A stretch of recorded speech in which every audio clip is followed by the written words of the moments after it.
Guys? Welcome back to another episode of Diamond Chat. Tonight we got Los Angeles Angels pitcher Max Gieg on. So, what's up, man? How you been? Not too bad. Enjoying the off season as of right now. Trying to get everything feeling back to normal, um, and just trying to feel like an athlete again. It's weird. It's really cold out here, so everything's freezing up and trying to grease the joints again. For sure. I hear you with that. Hey, so we can get started with this question real quick if it's cool. What is your pregame routine? How do you mentally, physically prepare for each start? We can kind of start off with that if that's cool. Yeah, no. For me, my pregame stuff is really important. I feel like that's the case for a lot of athletes. You know, they want to feel like they're getting locked into the game. They have something that they really love to do. For me, I kind of figured this out my first year in pro ball. I didn't have a really solid routine in college, but I'm really big on like stretching and like a cold tub routine. I didn't realize that I've been super inconsistent throughout my career. And one of the big things that I figured out was my nervous system, or like how I how I experience the world, and like my, I don't know, my nerves. I'll either be very like highly agitated on some days, and other days I'll be really low. And so being able to regulate that day to day is probably like my most important thing. And that's why I kind of discovered ice baths as kind of a reset for that, because I didn't really know what it was. Like obviously everybody stretches, everybody does XYZ as they kind of get ready for the game, and that's the traditional thing. Um, but for me, I needed something, and originally I thought it was I was drinking too much coffee, because on some days and other days I wasn't. But the cold tub kind of like reset me, and it makes me. It's probably the breathing associated with it as well, but just kind of sitting in something that's uncomfortable for 10 minutes, and you're kind of left with only your thoughts. It allows you to kind of work through each individual thing. And I'm a spaz. I go all over the place mentally, um, normally. And that kind of switches that switch, or flips that switch in my brain, that I need to be a little bit more categorical, and like I'm following a list in my head, and it narrows everything in and kind of brings me together, which I didn't have before. In college I didn't really experiment with it, but just the uncomfortability of the cold tub, like an hour before the game, and then contrasting, so going from cold for 3 minutes to warm for 3 minutes, doing that like four times, it just allowed my brain to kind of figure itself out a little bit and not be so all over the place. That's that's beautiful, dude. Wait, so we got to ask because Pat and I love the cold tub, right? Pat, we'll send each other pictures of it. But are you doing that inside or outside? Because Pat, he'll go outside in 20-degree weather and break the ice and hop Yeah, right in the, there. the two of us, we each got our own little tubs and stuff that we got this past summer, so we definitely use them a lot. I've been spoiled. I've been 100% been spoiled. We've had BC just got like cold, like jacuzzi style. I Yep, don't know. yep. They're like built into the floor. They're unbelievable. So those are off season use. But when we're at affiliates, they're like the typical like metal troughs. So, but they're indoors. But no, I'm not going out there in 20-degree weather. That's insane. I mean, hey, it's props to you, my man. Yeah, some good stuff. So, you do like when it comes to your pregame throwing, are you like a big long toss guy or like they kind of short, like 60, 90 feet before you get on the mound? I think, I mean, it depends. Like certain days, you're going to be up or down. I'll probably try to throw long toss like once a week.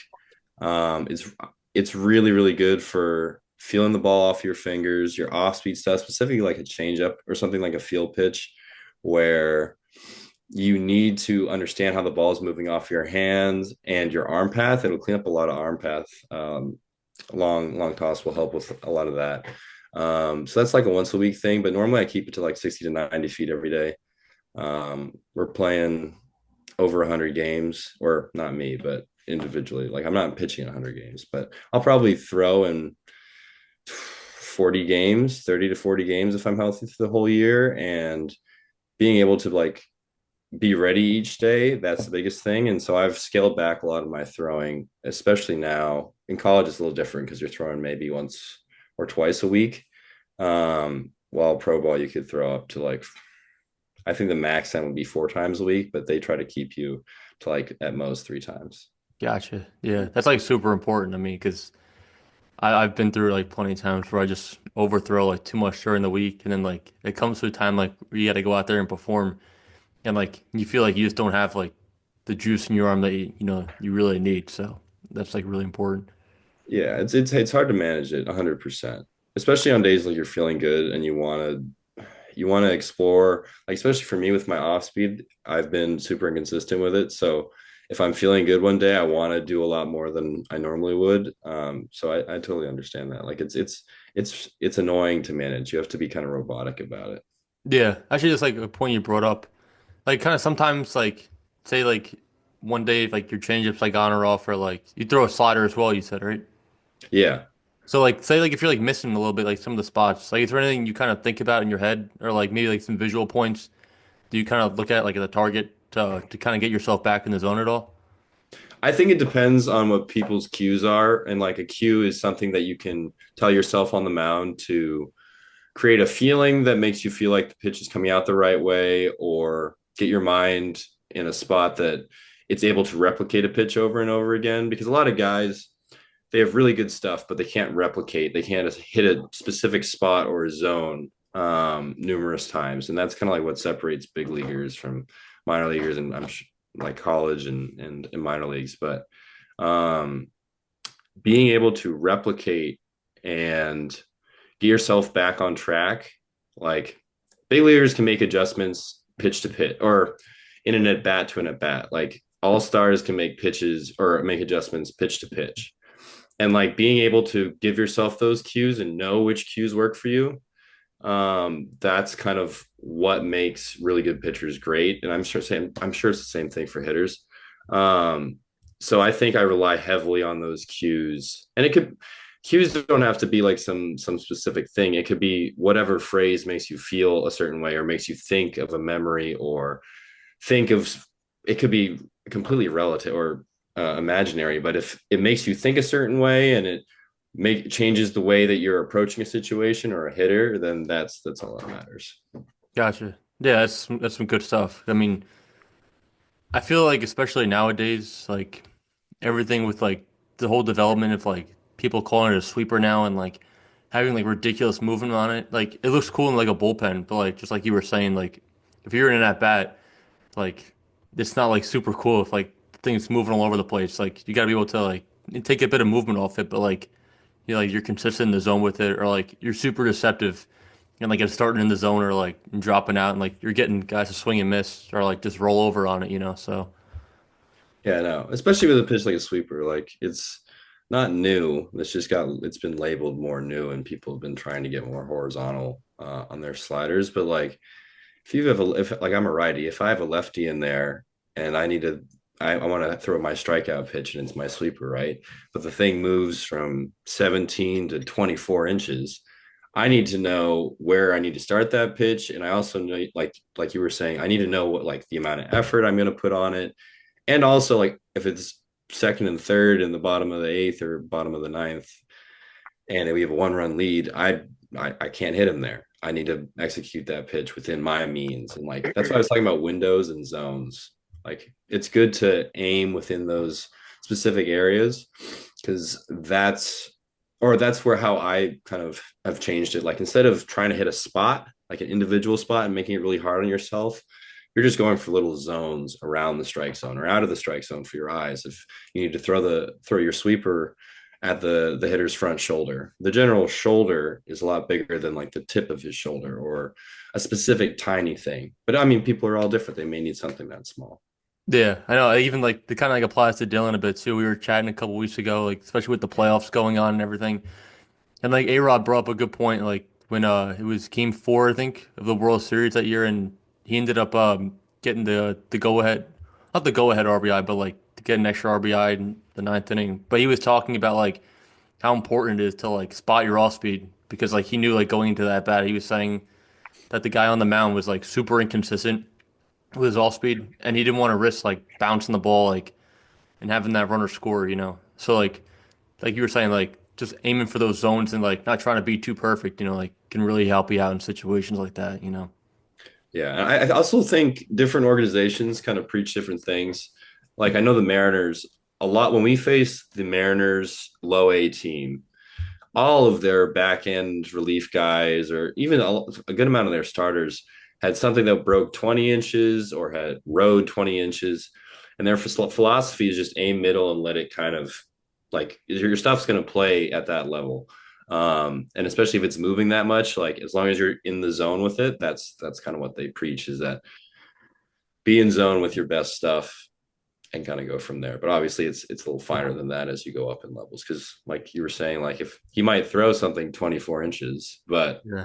a MLB hitter is going to find different tunnels to look through or specific areas where they're looking for that pitch. And eventually, I mean, if you're inconsistent with it, you're going to hang it at some point.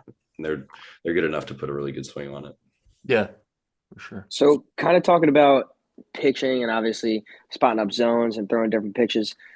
How does technology play into your whole philosophy about pitching? Do you lean towards it a lot? Do you not lean towards it a lot? Because I know obviously a lot of technology things have turned over the years in the baseball world. Yeah, for me specifically, it depends on the where I am in the season.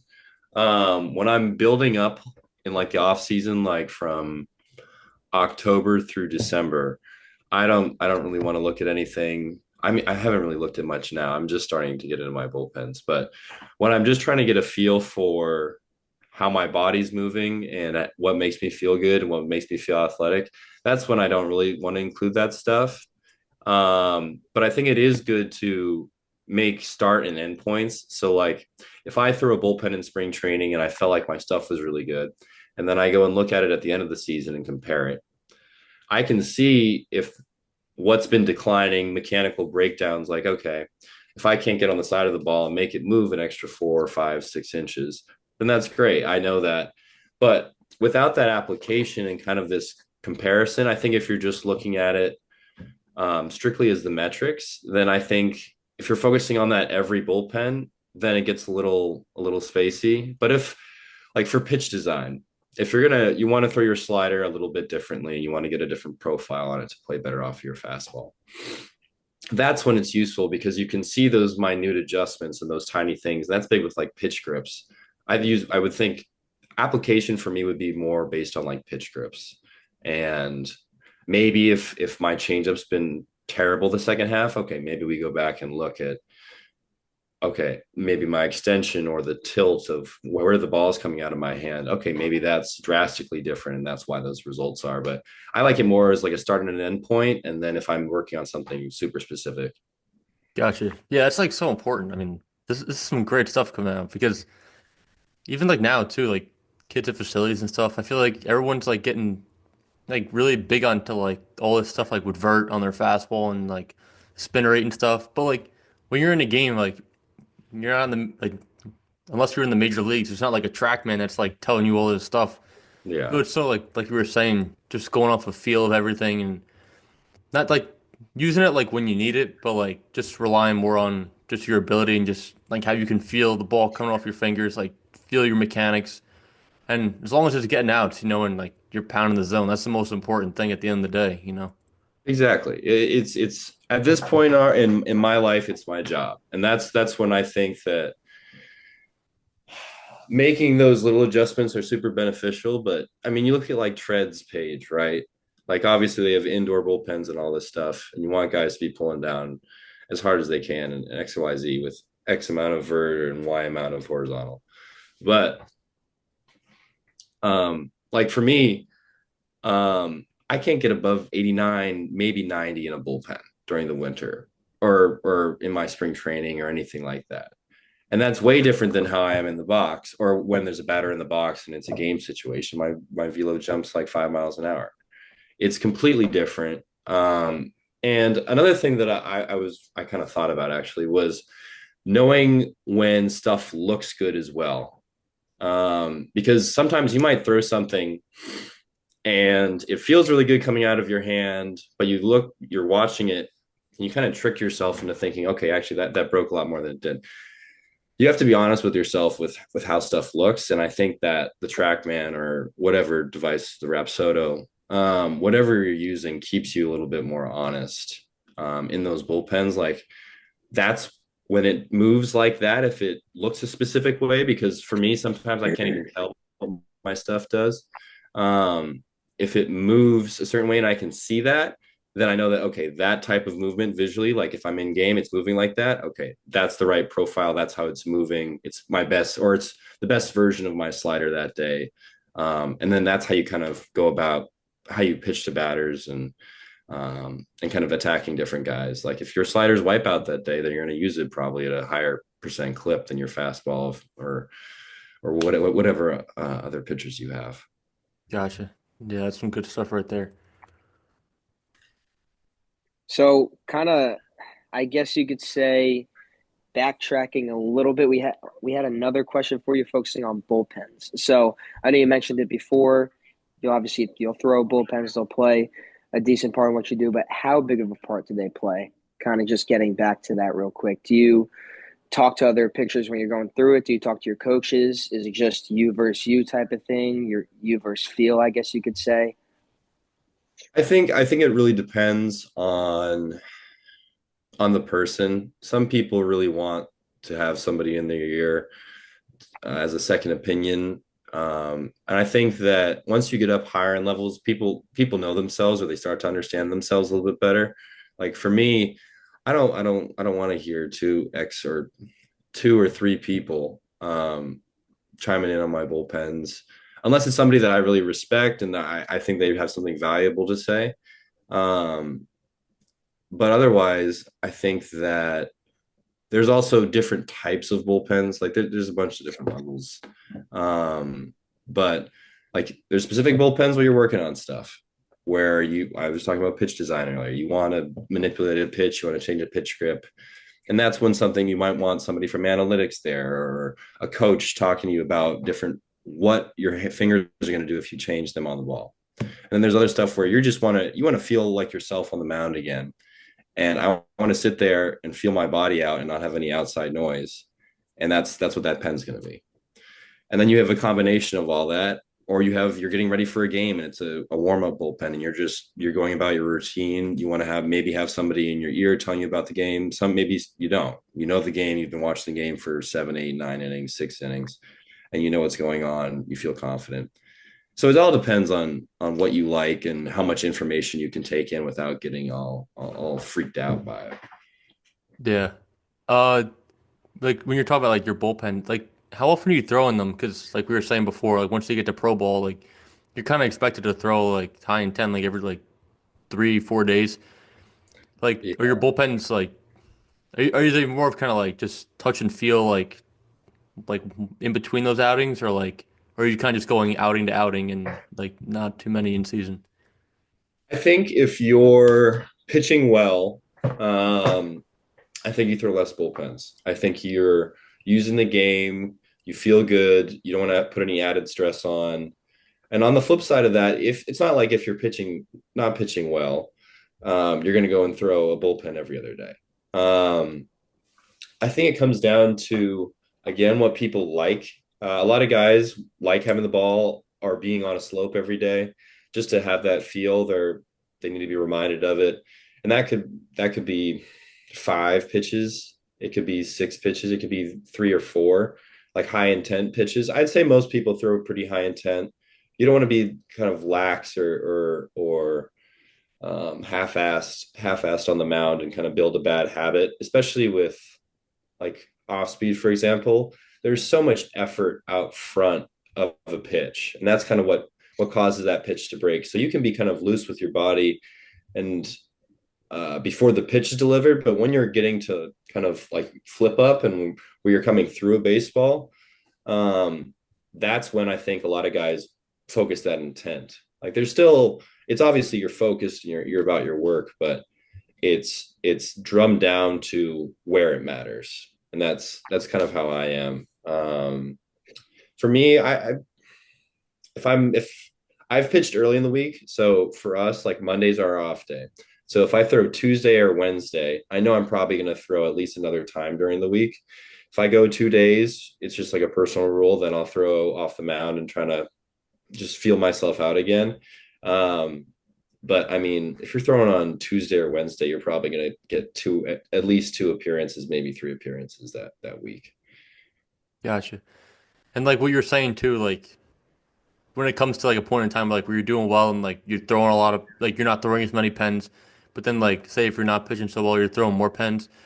How do you like kind of handle adversity? Because especially now, like just making the jump from like college baseball, and you did really well there, and all of a sudden now like you're in the minor league system and you're starting to climb up. Like, does it get like a little more difficult, like in terms of like the mindset that you need to have, like when you're handling tough situations on the field at all? I feel like where I've found my biggest confidence, and we talked about routine earlier, but one of the biggest things for me has been developing my routine and it becoming who I am as a baseball player. Like before, I'm a 6'5" righty power reliever who is a fastball. That was my identity. In pro ball, we have 100 guys like that, or 50 guys, or whatever. Like you're surrounded by people who are outliers at every point in their career. So where I chose to kind of focus myself was my routine and kind of my prep work, taking care of my body and being consistent. It's really easy. Like I said, we play 120 plus games, um, to get kind of lax and not lazy, but just you get tired. And by being proud of your routine and being involved in your routine and constantly, not constantly changing it, but constantly evaluating your routine, that's where I found a lot of my success came from. Because with that, my body feels the same every day pretty much. Like before, some days my hips would be tighter than other days. But if I'm doing the same stretching routine for 4 out of, or probably 5 days of the week, when I get on the mound, I don't have to worry about anything physical. Now, developing the mental side is kind of where I think a lot of people make that next jump. What I said about being repeatable, that's a massive thing in baseball because everybody has really good stuff, but can you execute it consistently and be the same guy in the eighth inning that your manager can go to and be confident in? That's what people get paid to do. And I think that by me focusing so much on my routine, I've taken my body and kind of compartmentalized it as like, okay, this is how I'm going to feel and this is how I'm going to act. Mentally, now I can focus on myself and kind of train that equally. And that's kind of what I'm figuring now in high A is how am I going to get betters out? How am I going to read that specific type of swing? What did they do on the previous pitch that's going to tell me how to pitch to them later? And it's just building that kind of mental body or that mental fortitude. Because now at this point, your body is who you are in sports. It's the commodity that your teams are buying bodies. Why you get a physical before you get signed to a big deal. Like you need to be able to develop yourself both mentally and physically, and that's kind of how I've dealt with a lot of the pressure. Obviously, it's different in game, but that's a different thing. Yeah, no, that's great. Just like simplifying it, so once you get out there, there's so much less to think about. There's so much stuff that goes on in a baseball game. You got if you're in a good area with a good affiliate team, Friday night, like you're gonna face a 3 or 4 hitter with 8,000 annoying people screaming at you. 100%, but that's what gives you energy. That's what the game is. Yeah, So can I simplify that, or how am I going to simplify that as much as I can? And that's how I do it. yeah, for sure. So, Dude, um, that's beautiful. Absolutely beautiful stuff. Super knowledgeable, dude. No doubt in our minds that you're going to move through that farm system and be in the league soon enough. You just got to make sure to give us some tickets if possible, dude. That'd be Um, sweet right there. hey, Angel Um, Stadium's a beautiful place. I hope so. dude, I hope you guys come out. beautiful. Pat and I would love to come out there. for sure. Absolutely love to. So you're two Um, guys out there. So, hey, if it's cool, if I can ask you another question real quick, it's actually one of my favorite questions, probably my favorite one to be honest. So through college and now for you in pro ball too, I guess you could do two scenarios. Let's do one in pro ball, one in college. What's been like your favorite experience? It could be in the fall, the winter, the spring, in the season with baseball. Maybe it's without baseball, doing something with the guys. So I'm gonna let you take it away. But your two favorite experiences, one from pro ball and then one from college. Wow. Okay. All right. I might have to think about this for a little bit. I put you on the spot. You think. My bad. I No, know no, it's a no, tough one. totally, totally fine. Pro ball. I think the first time, or ooh,